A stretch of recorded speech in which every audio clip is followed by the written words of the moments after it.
Pourquoi la France hésite-t-elle toujours à livrer ses chars Leclerc à l'armée ukrainienne? Quelle stratégie militaire au Sahel alors que la France a retiré ses troupes du Mali, de la Centrafrique et partira bientôt du Burkina Faso?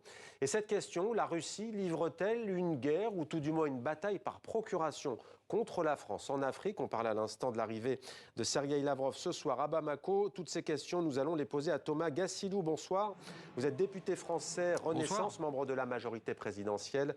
Merci d'être avec nous en direct de l'Assemblée nationale. Vous présidez la commission de la défense nationale et des forces armées. Peut-être d'abord quelques mots sur ce ballon chinois qui a été abattu dans le ciel par des avions de chasse américains. Les États-Unis ont eu raison, selon vous, de détruire ce ballon ? Alors effectivement, c'est une nouvelle catégorie d'incidents qu'on connaît, c'est les incidents en très haute altitude sur l'espace réglementé qui est environ à 20 km au-dessus de la Terre. Et oui, je pense que les États-Unis ont eu raison pour signifier à la Chine qu'une telle incursion dans leur espace aérien n'est pas tolérable, d'autant plus que ce ballon a su survoler des espaces sensibles américains. Mais la Chine dit qu'il s'agit d'un aéronef civil utilisé à des fins de recherche principalement météorologiques. Eh ben, dans ce cas-là, vous savez, il y a des règles à respecter. Il y a notamment l'interdiction de surveiller des espaces sensibles. Et donc, la Chine aurait dû le déclarer et respecter ces règles. Et dernière question à ce sujet rapidement. Si ça advenait en France, il faudrait le détruire selon vous ? Alors la France est en train de mettre à jour sa doctrine à ce sujet. Et d'ailleurs, on vérifie que certains ballons ne survolent pas la Guyane française. Et donc la doctrine française est en cours de mise à jour.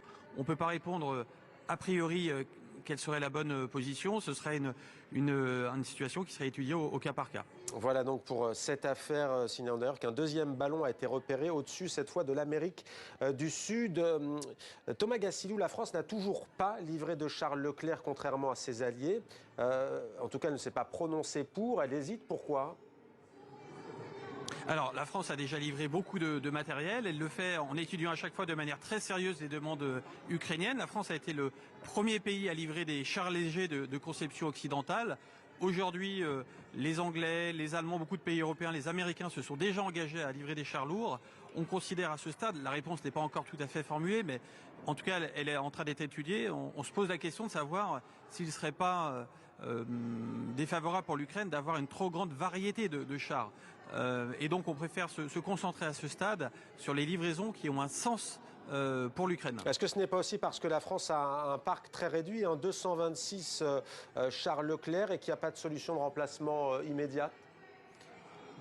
Alors ça fait partie également des 3 critères qui ont été définis par le président de la République. Mais je crois que ce qui nous mobilise le plus aujourd'hui, c'est l'utilité opérationnelle pour les Ukrainiens. Vous savez, quand vous avez un char, c'est à chaque fois une chaîne de maintenance particulière. Les Ukrainiens ont déjà plusieurs catégories de chars et on considère qu'il est plus utile de les aider sur d'autres segments. Notamment, nous allons livrer de nouveaux canons César, en plus de ceux que nous avons déjà livrés. Les Danois vont également délivrer des canons français. Récemment a été annoncée la livraison d'obus en lien avec les Australiens, des défenses sol-air en lien avec les Italiens.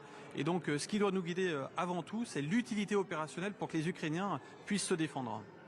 Alors on va maintenant parler, si vous le voulez bien, de la France au Sahel et plus précisément aussi de la Russie au Sahel. Sergueï Lavrov est attendu ce soir à Bamako, le chef de la diplomatie malienne.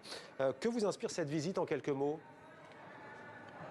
Bon, elle m'inspire. Chaque ministre des Affaires étrangères a le droit de se déplacer. Donc ça m'inspire rien de spécifique. J'espère juste que les partenariats avec les uns et les autres puissent se dérouler de manière transparente. Et donc si cette visite peut provoquer une forme de clarification, j'en serais très heureux. Mais selon vous, la Russie, elle livre une bataille par procuration contre la France en Afrique ? L'Afrique est redevenue un terrain de jeu pour les puissances et encore une fois, nous ne le souhaitons pas. Nous pensons que ce qui est en jeu en Afrique dépasse largement ce sujet-là. C'est la sécurité avant tout des Africains, le fait que des territoires ne tombent pas aux mains des djihadistes, et donc il faut que chaque puissance, j'allais dire, se préoccupe de ces sujets et puisse avoir comme seule préoccupation d'aider les Africains à faire face à leurs problèmes et non justement à se livrer des guerres interposées. Les djihadistes n'ont pas été vaincus, bien au contraire, ils étendent leur influence et le terrorisme s'est répandu de manière incontrôlée dans les pays du Golfe de Guinée. Est-ce un échec de la stratégie militaire française au Sahel ? ce n'est pas un échec, mais c'est quelque chose qui doit nous questionner. Effectivement, la France s'est beaucoup investie au Sahel, mais on peut gagner autant de batailles qu'on veut. Pour gagner la guerre, il faut une implication de l'ensemble des acteurs. La France a fait sa part du travail, mais effectivement, la guerre n'est pas totalement gagnée, puisque les problèmes qui sous-tendent le djihadisme sur place sont encore totalement existants, même 10 ans après le début de l'intervention française. L'un des écueils, c'est peut-être aussi une trop longue présence qui a fini par être perçue, à tort ou à raison, par les populations civiles comme une forme d'occupation. On connaît le poids de l'histoire, notamment avec la colonisation française. Est-ce que du coup, désormais, la stratégie militaire française, elle se voudra plus discrète dans la région, différente? Effectivement, quand on intervient, on donne la possibilité, on offre une séquence pour que des accords soient trouvés, pour que des solutions soient trouvées. À force de rester sur place sans être remplacés par des autorités locales, les populations locales finissent par nous percevoir effectivement comme des troupes qui ont vocation à rester indéfiniment. Or, ce n'a jamais été la volonté de la France. Et donc aujourd'hui, c'est avant tout une responsabilisation des autorités locales qui est nécessaire et effectivement une France qui sera davantage en deuxième rideau à disposition des États qui souhaitent son aide et qui l'affichent clairement auprès de leur population. Thomas Gassilou, président de la commission de la défense nationale et des forces armées françaises, merci beaucoup d'avoir été avec nous.